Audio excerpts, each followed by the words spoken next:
dinette. That way, you know, if patients were hungry, the kitchen stayed open 24/7, they all did. So, you know, whenever they got hungry, if they didn't have maybe enough points to go down to the main, but they still wanted to get out of their room, they could have come down here and eat. Now, this room over here would have been heliotherapy. They thought that sunshine, or UV, would penetrate the diseased tissue and kill the TB bacteria. It kind of worked, but not on all of them. A lot of people forget that TB can and will attack any part of your body, not just your lungs. So it worked for the pulmonary patients.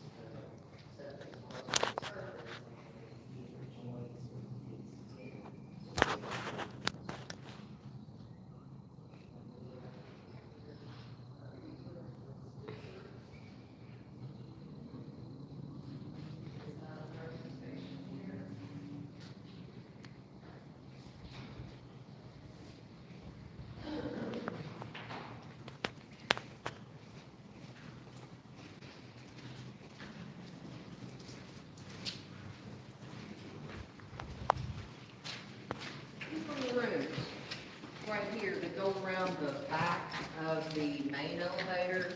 These would have been linen services for each floor. We catch some activity in some of them, but there's one up on 3 that I definitely want to tell you about because there's a lot of stuff associated with that.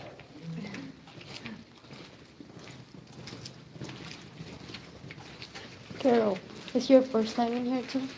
I've never been here before. Oh. I think everybody else is, but I haven't been. He's not been on a tour. The layout is fairly simple. Did you break in? It was like a Halloween haunted house thing. Oh, yeah. They have been here also like Halloween. What's called? Halloween haunted, right? Yeah, the haunted house. Yeah. They have here also. Yeah, we've been to it a few times. We prefer coming to the real stuff. Yeah. I don't know why I've never been here. We go to a lot of those theatrical haunted houses. There is haunted house open already. Yeah. We travel all around the state for them. At one We're point, welcome to the there were, at one point, there were 28 separate buildings up here. A lot of it was housing for staff. Yeah, no. Now, there's another stairwell down here. The one in the center of the building is the main stairwell. It is the only one that goes to the lobby and up to the 5th floor. This stairwell here will go up to 4, but that's it. You can't go out onto the 1st floor down at the bottom of this because they've got it locked up. They've got a bunch of haunt crap down in there, but you can obviously use it to go up and down between these few floors here. Big rooms on the end down here. These would have been children's wards. They had patients up here of all ages.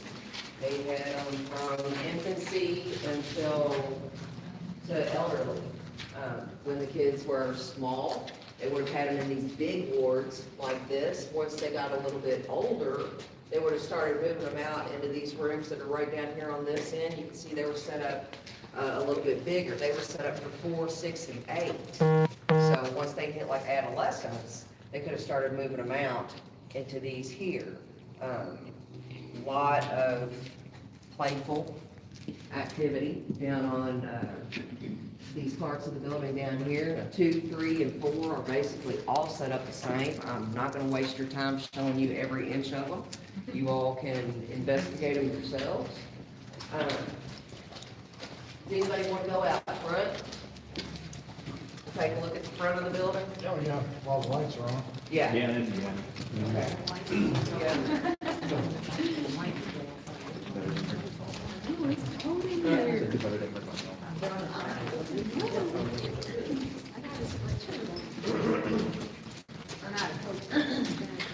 Where do I lay the photo?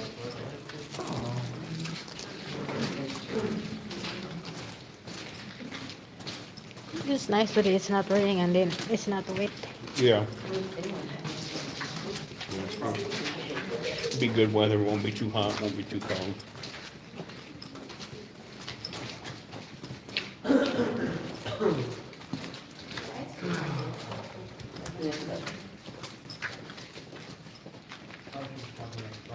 There it goes. Center of the building, pretty easy to tell. I know once it gets dark, it's a little harder to tell, but you can look down. If you're in a stairwell and you see a curve this way and a curve that way, you're in the center of the building. So use this way. Let's go down here to the second floor, or the shed, down here to the first floor. Did anybody bring a flashlight with them? Yeah. Yeah, all right, good deal. Yeah, the one I gave you. Yes. I'm especially, yeah, I didn't open this up. You see it's still open. We can get to it when they're on. Yeah, I got it. It's I'll locked. have to partially open up before, I'll get up here, I'm sorry, guys. Told you I was disorganized. But you all just get to see all the different ways we get to go all the places.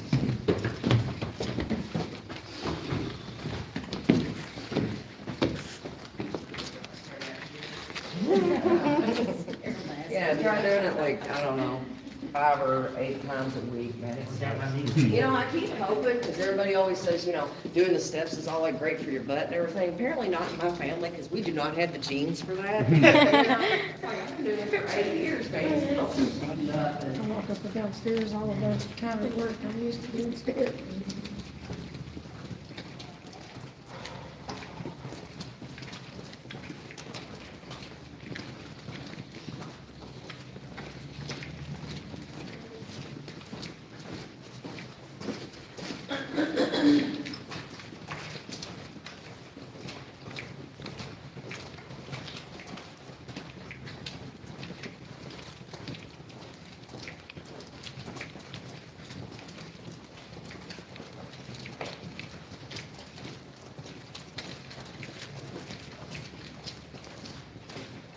Do any of you all smoke? Yes, ma'am. All right. We have a few smoking areas. One of them is the, little balcony out here off of the second floor atrium.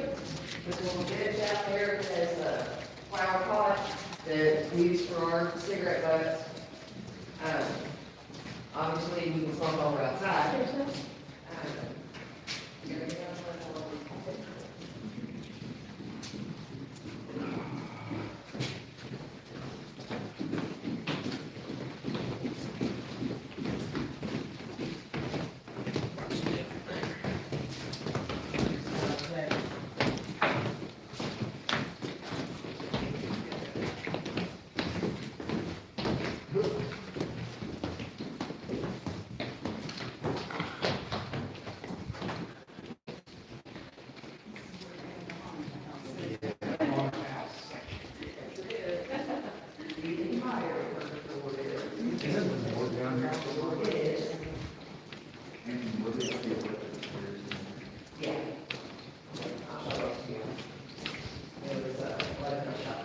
Yeah.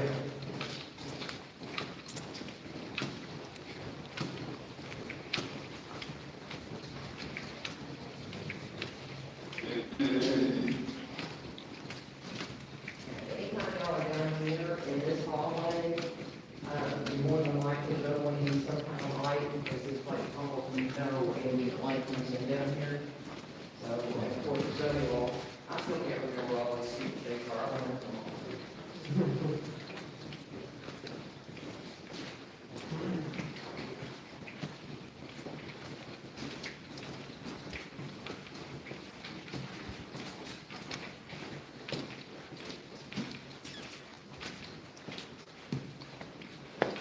This is the lobby. You can do just about any kind of experiment you know. You might want to come in here with someone else, okay? He gets a little mouthy sometimes. He'll cuss at you, call you dirty words. Just say it back to him. Kind of you know. But, yeah, just that getting experiment down here. Now, off of the lobby, this little section back here.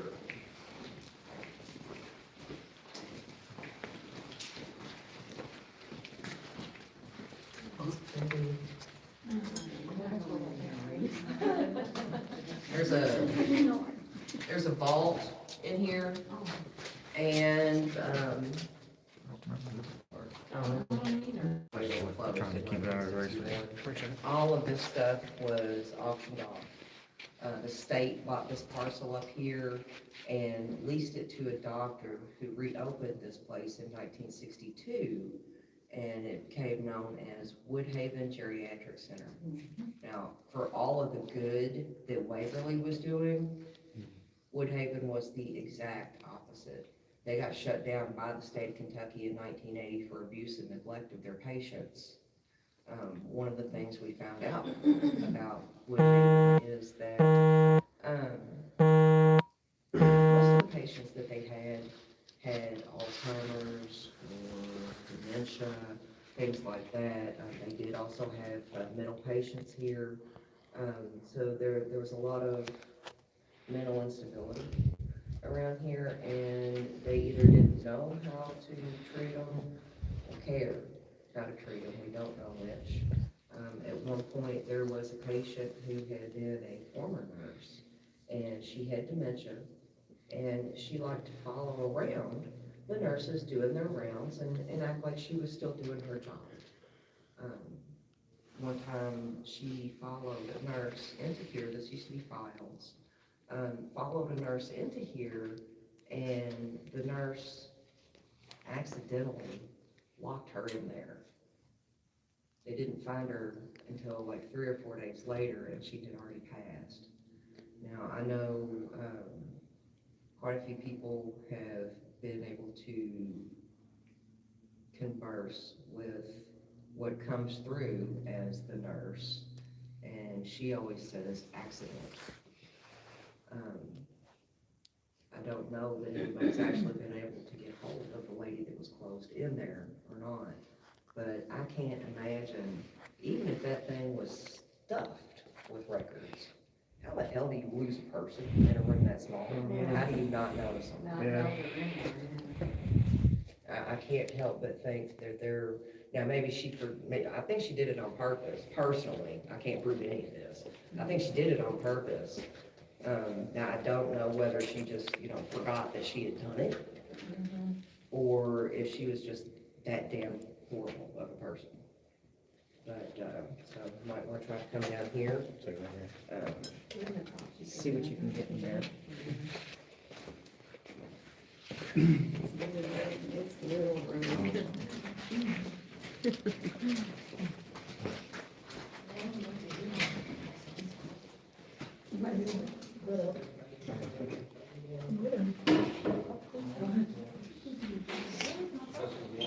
All the way. All the way to 5. Front door.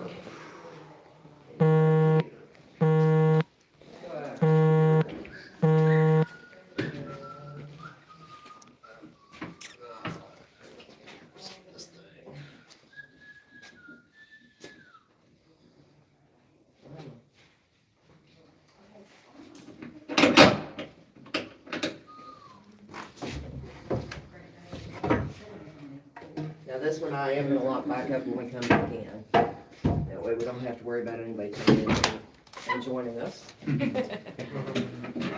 we do have security on site.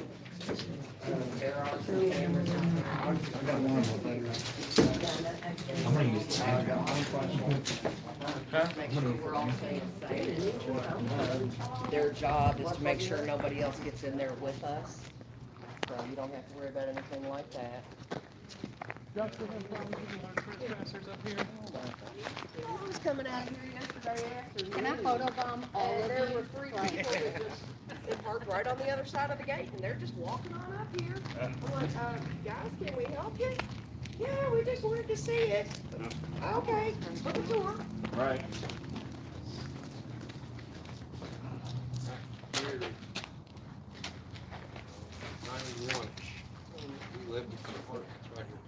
I know. Us little people out there struggling. Oh. I got Just a to know minute one ago, of the the picture security happened guys like that's this. taking a trailer. Not I even know was why. I just got all one the for you. time Yeah, on the weekends. yeah. Oh, mine else. You're fine. Back of your head, if you don't care. You should move your nugget.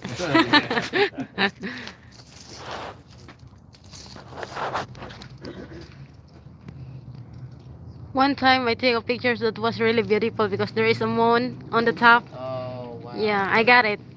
Nice. That when we were here for the haunted house. Yep. Back then it wasn't so safe to walk around in there. No, no, we cleared out a lot. Mm-hmm. There was holes in the floors and Yep, yep. all that good stuff. Yeah. Yeah, they tried to get me off to the top of the bell tower one time. I don't know And how to looked turn the up flash at on that front camera, but I'm doing that. Oh, they were batshit crazy. I am not going on. That thing is nothing but a glorified ladder that was beaten and rusted and broken and horrid. Did it turn your And flash then on? there's a hole in the floor right there. Yeah, it is. It is. It was an old metal, and I mean, you know, at the time, I'm sure it was great, but I don't know. I mean, Russ, he did a lot of it, but it looked like trespassers came in there and they cut parts out of it. You know, there's steps that are just missing, and then the rest of them are like right down the middle. So you gotta kinda go up like this, you know. Not it, not it, not it. Move back. So the three window part is the fifth floor. What is the top part? Is that what you're talking about? The top, yeah, top part is the bell tower, and there is nothing in it except for the motor for the main elevator. They just made that, you know, they had to have a room up there so they could service it, and they made it pretty because it's over the front door. I'm trying to keep it lit. When we get out, well, you can see it from here. See, there's another room on the roof over there, same Okay, would you exact like one of us purpose. to take a picture of this? Right. See if you can get, it's hard to get it, where it's facing our shadow. If you get the- Well, maybe, if we got to work with it. There you go. Shouldn't have told me that. Well, I don't work on roofs, I work Can to get to the top. Guess you didn't realize you were in it.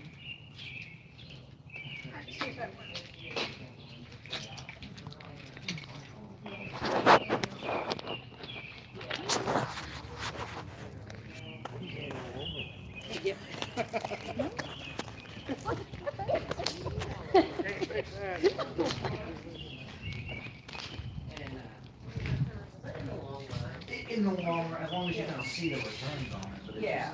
it also depends on, as long as your loop is, you know, open.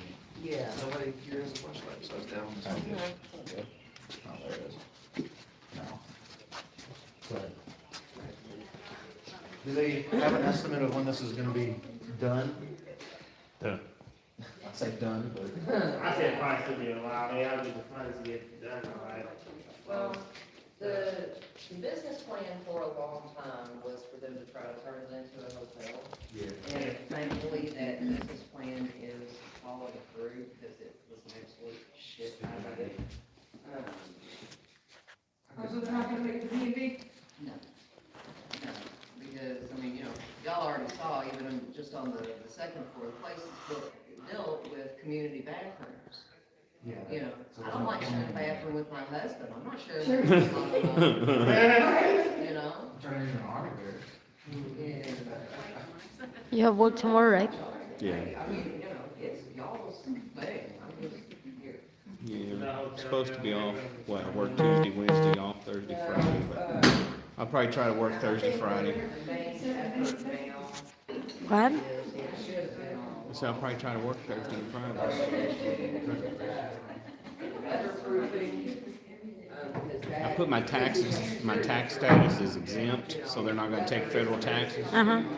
So we'll get all our money now instead of the government taking it, but we won't get much of a refund come tax time. A lot of the Oh. focus is going into So mother. we'll probably have to pay taxes this time. Safe from the elements. But I'd rather, right now, we need to get the money fast, so I can pay off all that stuff. We're not gonna do drop ceilings. I'm gonna take 2 credit cards and I'm gonna pay off that timeshare before they charge us interest. And then I'm gonna take those 2 credit cards and I'm gonna do a balance transfer over to the Discover card. Y'all wanna hoof it up to 5? And then that way we don't pay any interest. Then by then I'll have it all paid off. Okay. I just gotta keep working overtime. You earn lots of money working overtime, right? Yeah. You bring home 3,000 Yeah, over 3,000. every other week, every 2 weeks. 3,000. Yeah. I don't wanna run the phone in. We got some money. I got other money hidden away.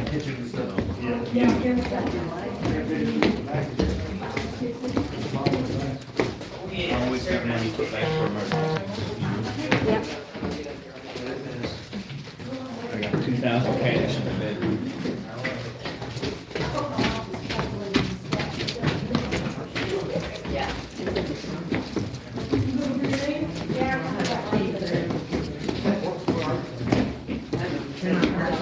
I was planning like, we're planning like, if I get my driver license, for sure like me, Eliana, we're gonna go drive to Chicago. Are you? Yeah. Anyway, do you think so? I can do it? I don't know.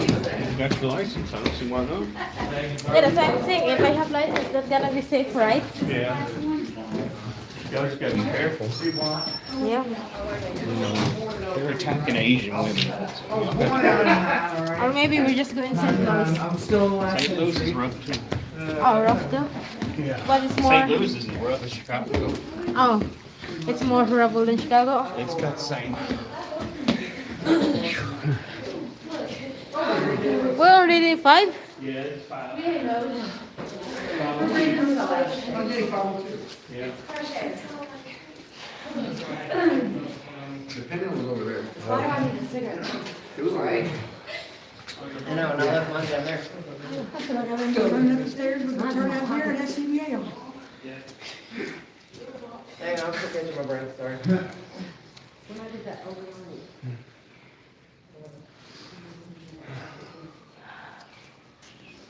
Yeah. I know 502 is the most famous room in the building. There's one back there. Big rooms on either end were wards for patients. It was mainly children up here, strictly children on that end. This end was patients with TB of the brain, which children more susceptible to. So a lot of kids. There are a few theories about 502, and we usually only talk about one of them on a regular tour. But since you all are here to do investigations, I think I'll start a little more info. Now, a lot of people think that a nurse hung herself in there. She did not. She's actually found hanging from, it used to be right here, it got replaced with this other thing. Out here in the center of the hall across from the back. A lot of people think she was pregnant. She was not. One of the versions of the story is that she was no longer pregnant, and a baby's body was found in a fifth floor washout of the cistern of this building. Another theory is that most of that is crap.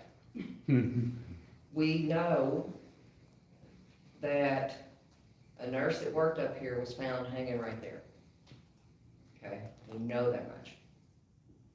All of the other stuff is kind of suspect. This happened in the 1930s, and she had come up here to get a job to a place that she knew she wasn't going to be able to get back out with the rest of the population. If she was coming up here to work, she was coming up here to live, she would have had to been dedicated. She loved children.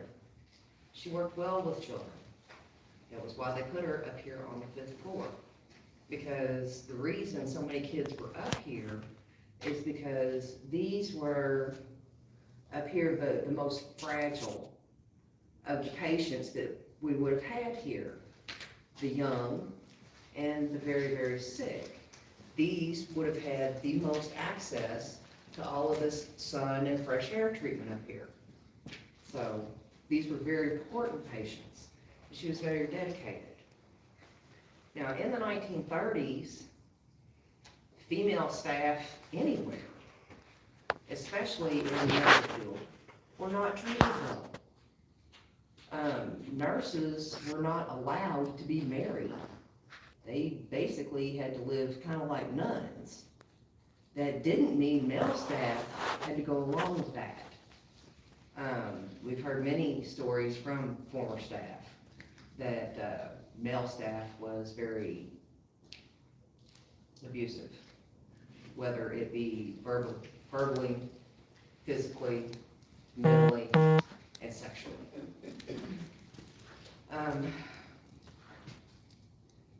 There is a nurse up here that will communicate with people. Her name is Sarah. We don't know for a fact that it was this nurse, but Sarah, when she communicates, tells a much different story. She says, when people ask about, how did your baby die, or why did your baby die, or things like that, she'll keep saying things like, wrong, no, wrong, no. So we don't know that she was pregnant. We don't have any proof of there ever being a baby's body found. Don't have any proof of that at all. So that part of it may not even be part of the equation. She also will say things like, hurt my neck. He hurt my neck. Rape. Bad man. Up the steps. So we think it was another employee that came up the steps instead of the main elevator, so she wouldn't have heard the bell ring when it hit the floor. This was the nurse's station here at 504. Snuck up on her in there and had his way with her. Now, whether he accidentally strangled her in the moment, we don't know. Whether he did it on purpose, we don't know. Whether that was the true story or not, we don't know. So part of the investigations that you'll do tonight might be to come up here and talk with Sarah and, maybe see if you can get a little bit more information for your story. Find out what actually happened to her.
Now, also, in 2003, things up here were very much different than the way they are now. This place was only open for touring a few weeks of the year, mainly around the haunted house season. They didn't sell tickets, they didn't have reservations, it was basically, you came up to the gate, you paid $20, and you got to go through the building. It was it fluctuated wildly, how many people would show up. Some nights it'd be 100 or 2, some nights it'd be 700 or 800. And they would stay until all of those people got to go through the building and get their tour. Now, on the very last night of the tours in 2003,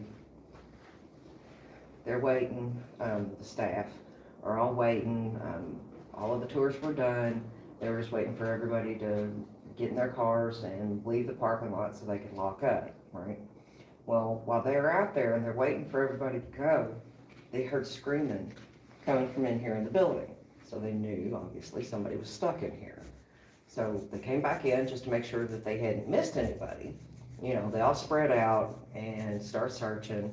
And they ended up finding 3 teenage boys on the other side of this door. Now, this is the 4th floor, okay? They're on the other side of this door, and they're screaming and hollering, and they were obviously trespassers. One of them had it wasn't quite an axe, but it was a little bit bigger than a hatchet, something in between there. I'm not exactly sure what that's called, but for my purposes, I'm gonna say a hatchet, okay?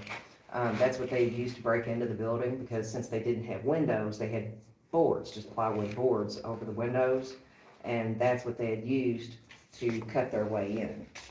Yeah. So these trespassing boys, 3 teenage trespassing boys, are on the other side of this doorway, and they're thankful when they get caught.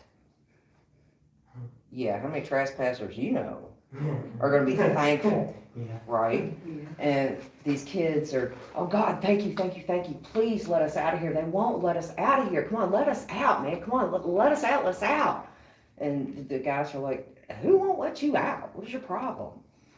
And I'm like, the shadows, they're all around us and they won't let us out. Well, if anybody's got a light this up. Now this was not there at the time, but even if it's closed, and there's never been a window in here, okay? Even if this was locked, it wouldn't take much to reach through and undo this thing, right? But it wasn't here. Now, they cannot get out this door. Something will not let them out this door that opens that easily on a normal day. But whatever it was that was holding them in there was holding them in so tight that these are the marks that they left in the door with that hatchet because they were trying to get off the floor. So, now a lot of people will say, welcome to the most haunted hallway in the building. And I don't say that because it's absolute bullshit, guys. This hallway is absolutely not one bit any more haunted, any more active than any other place in this building. But when we do our 2-hour tours, this is the most convenient place to stop and watch for shadow people. Now, you all will see a lot of shadow activity out here. This floor is set up almost exactly like the second floor that we already went all the way down. There were only a couple of differences up here.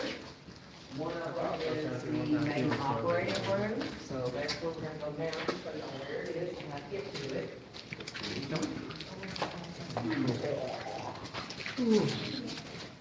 Is where we always see most third and fourth floor. Third, this is the third This floor. floor. This is Fourth. four. Okay. It's fast like what's going on there. There's some water in there. Yeah.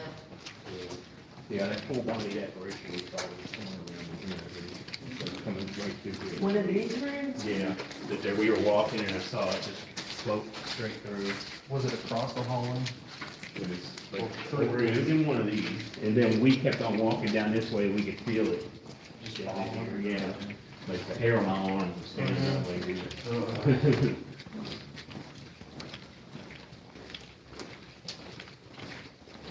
You do that, Betty? Yes. Is in one of these rooms back there?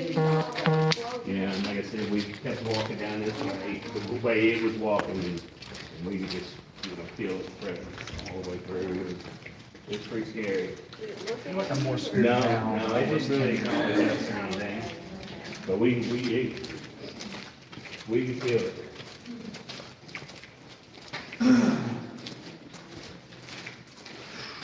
It's like a woman in her dress. And there's a table in there. I know, I've seen that.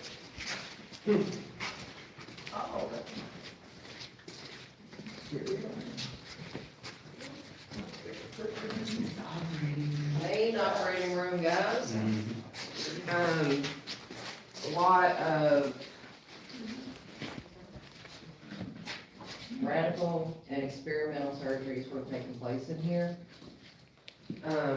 Before tuberculosis, before tuberculosis hit America hard, let's put it like that. Because tuberculosis has been around since like the beginning of time. There was really no such thing as a thoracic surgery. These guys were in here learning as they went along, okay?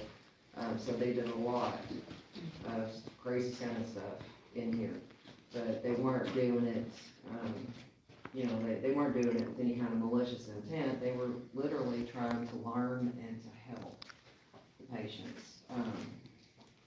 A lot of the things that went on in here, big surgeries, removal of a lung lobe, removal of an entire lung. One of the more nasty procedures that they would have done in here was called thoracoplasty. And when they very first started doing them, they started an incision at the notch in their collarbone, slice them all the way down to the belly button, continue the cut all the way around to the small of their back. Yeah. And they take all of, open all of that up, cut out, and start cutting out ribs. Up to 6 at a time so they could manually collapse a lung. It was a last-ditch effort, and it was optional. It was basically once the patients had already been told, look, you've only got this much time, to live. We can either make you as comfortable as possible until you pass, or you can try this, see if it'll work. They did not, obviously, they didn't all die. The place wouldn't have been able to stay open if they were just in there killing everybody. They did have successes, but they had many, many failures also. Some of the things that come through in this room, we think were either mostly doctors or, support staff. Every once in a while, you'll get something that sounds more like a patient coming through, but most of them can tell you exactly what this room was and some of the things that they did in here. And that little prep room in there, as far as I know, nobody's really caught anything in there, but that's where the nurses would have been, that's where all their supplies would have been. The autoclave's in there where they would sterilize all their equipment. So, might walk around in there, just take a few pictures, and this stuff's cool looking anyway.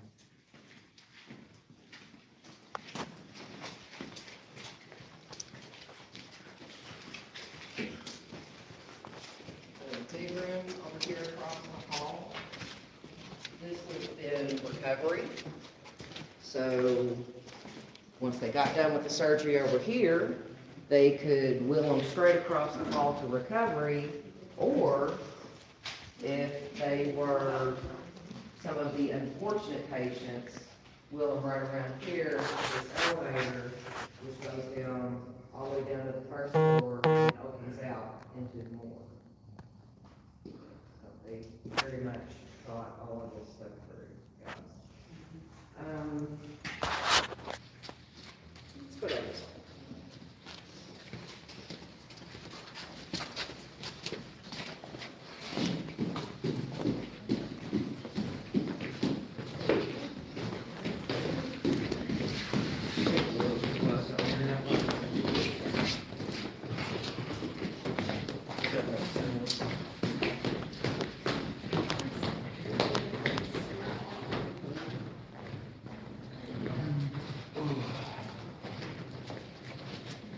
Any of the people still living here ever have anything to say about the remodeling going on? Not really, I mean, it's more active now than it was a long time ago, but we don't really know if it's because now there's more people in here more often to catch what was going on already, or if, everybody in here is just kind of like stirring things up. Now, I do know that this season has been, in the very, very end of last season, has been extremely active in here, and I honestly think, it's because of the masks. I was gonna say I that. think that kind of, It has something to do with it's like COVID. it's something familiar to them. I think, obviously I can't prove it, but. They were masking. Right, I mean, now this room has just within the last couple of weeks, we've been able to open this up. This thing has been locked up for more than a decade. I don't know that anybody has actually got a chance to come down here and do any kind of investigations in here. So it might be another room you all want to check out. This one, I believe, was one of the smaller surgical, well, not smaller, because it's actually the same size, but a lesser surgical suite. So they would have done, lesser procedures in here. They would have done, pneumothorax, say, where they would have, used air pressure to collapse a lung. Or they could have done phrenecotomy in here, where they go in and your phrenic nerve, they either go in and crush it or cut it, whichever. Your phrenic nerve actually controls your diaphragm, and it will cause your diaphragm to relax when they crush that nerve, taking pressure off of your lungs. So, they would have used that as a treatment for patients too. So some of those smaller things that we in here, but also, she might have just for the fact that it's so close to Christy is already home. What? Christy is already home. Oh, yeah, she already did the kid. Yeah. Christy. Yeah, I see in the camera.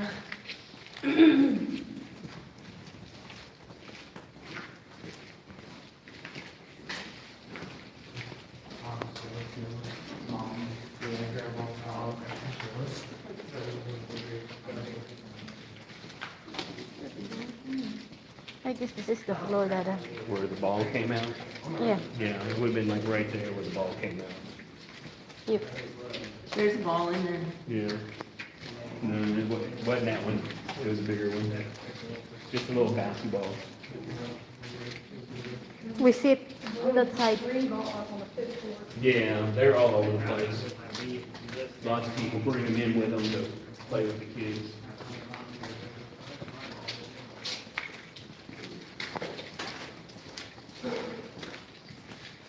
After this, you wanna go body shop? I don't wanna go there. The body shoot? Yeah. Yeah, I want to go there. Is that open? Yeah. Oh, yeah. I don't wanna go there because it look like someone pulling Yeah, it's you. pretty scary. Yeah, someone pulling you and bring you down. Yeah, I've never walked down the stairs. I went down just a little bit, but I'm not going all the way down. It's too scary for me. Is it really? Yeah, we Yeah. hear voices and footsteps, and you'd see something moving around.